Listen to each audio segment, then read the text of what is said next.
ආයිබෝවන් ලෝකය ඇත්තටම අద్భుත දේවල් වලින් පිරුණු තැනක් නේද?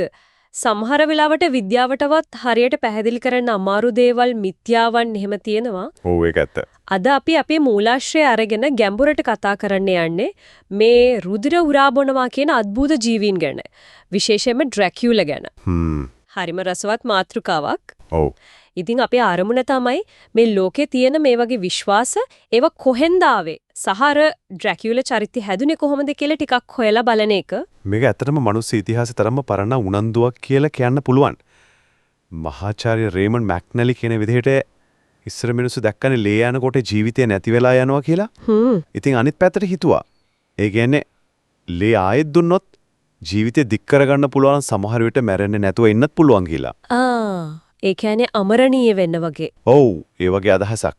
ඕක තමයි මේ ලේ බීලා ජීවත් වෙන අමුතු චරිත ගැන කතා හැදෙන්න මූලිකම හේතුව උනේ. ලංකාවෙත් ඉතින් අර රීරියාකා වගේ කතා තියෙනවනේ. මූලාශ්‍රයේ තියෙන්නේ ඇස්ටෙක් ලගේ සිවටේටියෝ ග්‍රීක ළමියා. චීනේ ජියංෂි. ඔව් පිලිපීනේ අර මනංගාල් කියන චරිතය.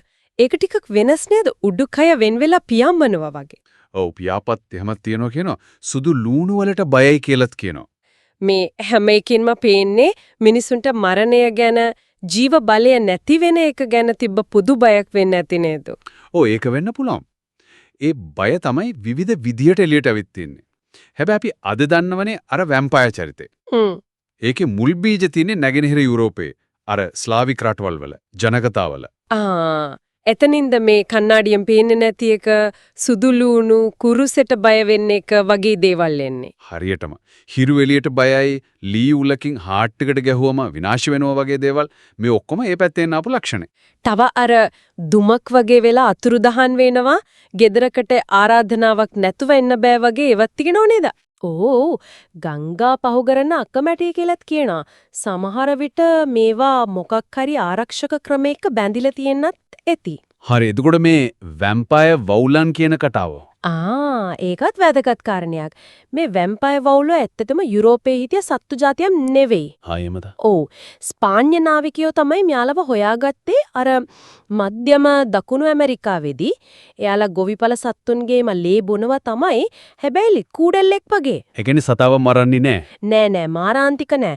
නම ලැබුණේ පස්සේ කාලෙක අර යුරෝපීය වැම්පයර් කතාවත් එක්ක පටලවගෙන. හරි. එතකොට මේ නැගෙනහිර යුරෝපීය කතා කොහමද බටහිරට ගිහින් මෙච්චර ජනප්‍රිය වුණේ?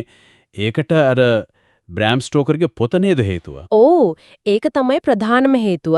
බ්‍රිතාන්‍ය ලේඛක බ්‍රෑම් ස්ටෝකර් 1897 දී ඩ්‍රැකියුලා ලිව්වට පස්සේ තමයි මේ වැම්පයර් චරිතේ බටහිර ලෝකේ හරියටම ස්ථාපිත වෙන්නේ.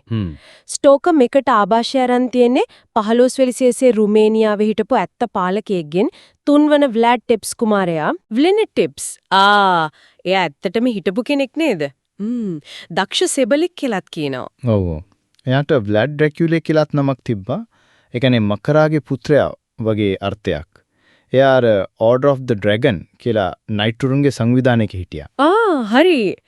රුමේනියාවේ යාව ජාතික වීරියෙක් වගේ සලකන්නේ නේද? අර තුර්කී අධිරාජ්‍යයට විරුද්ධව සටන් කරපු නිසා. ඔව්. හැබැයි අනිත් පැත්තෙන් හරිම කුරුරු පාලකයෙක් විදිහටත් ප්‍රසිද්ධයි. විශේෂයෙන් සතුරන්ව අර ලී උලවල් වල හිඳවල මරපු නිසා. ඒක නම් දරුණුයි. ඒ වගේම කටකතා තිබ්බා එයා ජයග්‍රහණ සැමරුවේ සතුරන්ගේ ලී බීලා කියලා. ඉතින් ස්ටෝකර් මේ ඓතිහාසික චරිතයේ අඳුරු පැත්තයි මේ කටකතා ටිකකුයි එකතු කරලා තමයි අර අමරණීය ලේබොන ඩ්‍රැකියුලාව නිර්මාණය කරන්නේ. පොතේදී ඩ්‍රැකියුලා කිරේකට යක්ෂයාගේ පුත්‍රයා කියන තේරුමකුත් දෙනවා නේද? ඔව් එහෙමත් කියනවා. මේ මිත්‍යාවන් සාහිත්‍ය නිර්මාණයක බැලුවම මූලාශ්‍රය කියනව නේද අද කාලේ ඇත්තටම ලේබුණ අය ගැනත් සැන්ග්විනේරියන් කියලා. ඔව් ඒක වැදගත් වෙනසක්. යුරෝපයේ එහෙම ඉනවා සැන්ග්විනේරියන් කියලා කණ්ඩායමක්. එයාලා කියන්නේ එයාලගේ ශරීර ශක්තියට වගේ පොඩි ලේ ප්‍රමාණයක් අවශ්‍යයි කියලා. ඒ කියන්නේ එයාලා මිත්‍යාවේ වැම්පයර්ලා වගේ නෙවෙයි. නෑ. එහෙම නෙවෙයි.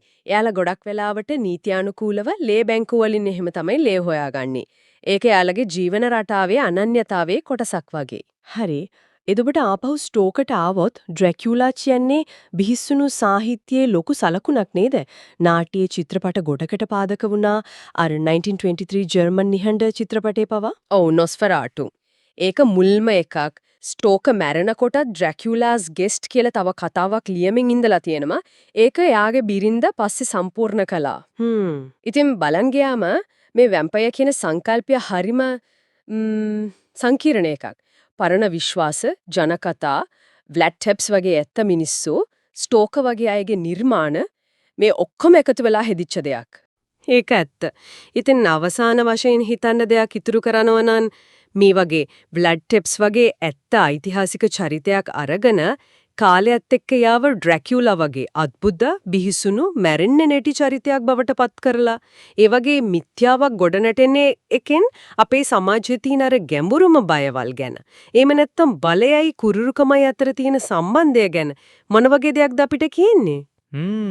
ඒක ඇත්තටම හිතන්න වටින ප්‍රශ්නයක්.